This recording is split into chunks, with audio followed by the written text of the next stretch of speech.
আমার স্বামীটা ছিনিয়ে নিয়ে গেল। আমার স্বামী কোনোদিনও আমাদের দুই সন্তান আমার কোনোদিনও থাকে নাই। সে তার পৃথিবী, তার দুইটা সন্তান, তার স্ত্রী, আমরা অনেক হ্যাপি ফ্যামিলি। আমি বাঙ্গা করে থাকতে পারি, আমার কত সুখ আমার স্বামী আমার দিচ্ছে। আরে আমার স্বামী রে হৃদয়, তারপর হলাম রবিউল, তারপর হলাম মারুফ, তারপর হলাম রবিন, আইসের পিছন থেকে বলে আমি শুনছি, দিকে বলে আমি ধরছে।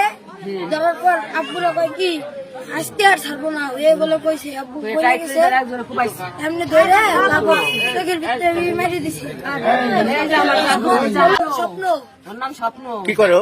ও কিচ্ছু করে না, হৃদয় কিচ্ছু করে, যে কজন মারছে কেউ কিচ্ছু করে না, সব মস্তানি করে খায়। তারপরে ওই শিল্পীর কারো হাতে লাগে, হেদিরা পাকায় মস্তানি করে খায়।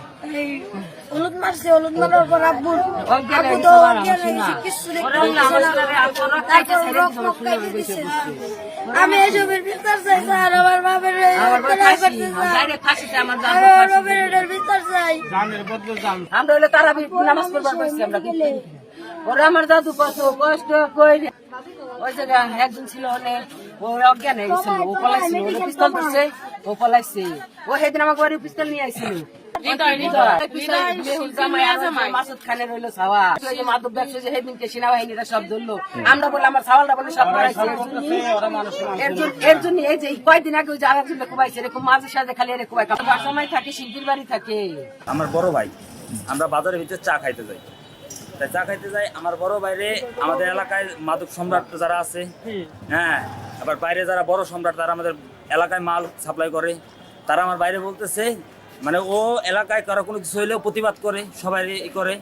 ওরে বলতেছে কি তুই এলাকার সবাই ই করস, তাই তুই আমাদের মাদক বেচেক, তারপর তোর আমরা দেখ পানি। কয় না, আমার দুইটা সন্তান আছে, আমার এই দুইটা সন্তান নিয়ে আমি যদি ই করি, যদি আমার পুলিশে ধরে, আমার এই সন্তান দুইটা দেখবে কে? আমার যদি উল্টোপাল্টা কিছু হয়ে যায়, আমার সন্তান দুইটা কি করবে? এই কথায় দুই দিন এরকম ওয়ার্নিং দিছে। 3 দিনের মাথায় আমরা কালকে চাটা খাই আমরা বাসাতে চলে আসছি। আমার বাইলাম জায়গা দাঁড়ায় রয়েছে, দাঁড়ায় থাকাতে ওরা এই শহরে আমার বাইরে আবল তাবল ভাবে কুবাইছে, স্যান্ডে কুবাইছে। একটা পিস্তল ছিল সাথে, তারপরে আপনার চাপাটি ছিল, স্টিল চাপাটি ছিল, বার্মিজ চাক্কু ছিল।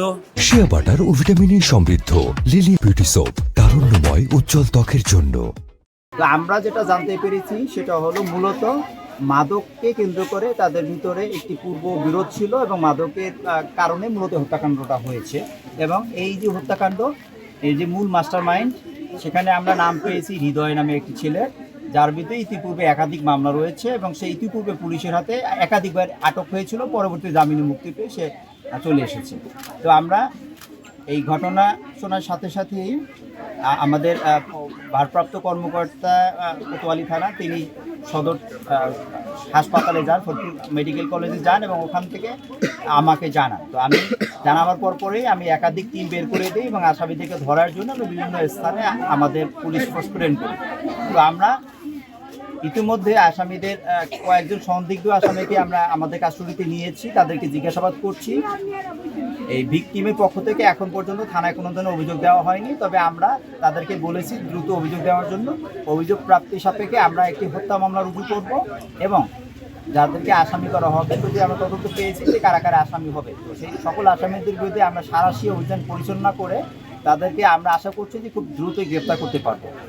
এই একটি বিষয়। আর আরেকটি বিষয় হলো যে আমরা যেটা জানতে পেরেছি সেটা হলো যে এই যে কলোনি রয়েছে, এই পাশে একটি কলোনি সুইপার কলোনি এবং ওই পাশে আরেকটি রয়েছে রেলওয়ে কলোনি, এখানে মাদকের বেচা কেনা হয়ে থাকে, আমরা এটা জানতে পেরেছি। তো আমরা এই যে দুই কলোনি সহ এই কলোনিতে যারা বসবাস করে এবং যারা মাদক ব্যবসার সাথে জড়িত তাদের তালিকা করব এবং আমরা এই মাদকের বিরুদ্ধে অভিযান পরিচালনা করব। এই সমস্ত কলোনি সহ কোতোয়ালি থানাধীন যে সমস্ত এলাকায় মাদকের বেচা কিনা হয়ে থাকে, অর্থাৎ বিক্রি হয়ে থাকে, সেই সমস্ত এলাকায় আমরা খুব আজকে থেকে আমরা অভিযান শুরু করব এবং আমরা আশা করছি যে এই মাদকের যে ভয়াবহ যে অবস্থা, সেখান থেকে দেশবাসীকে আমরা উদ্ধার করতে পারবো এবং আমরা এই মাদক ব্যবসায়ী সহ যারা মাদকের সাথে জড়িত আছে তাদেরকে আইনের আওতায় নিয়ে আসতে পারবো। আমরা সন্দিগ্ধভাবে এখন পর্যন্ত 3 জনকে আমাদের কাস্টডিতে নিয়েছি, আমরা তাদেরকে জিজ্ঞাসাবাদ করছি।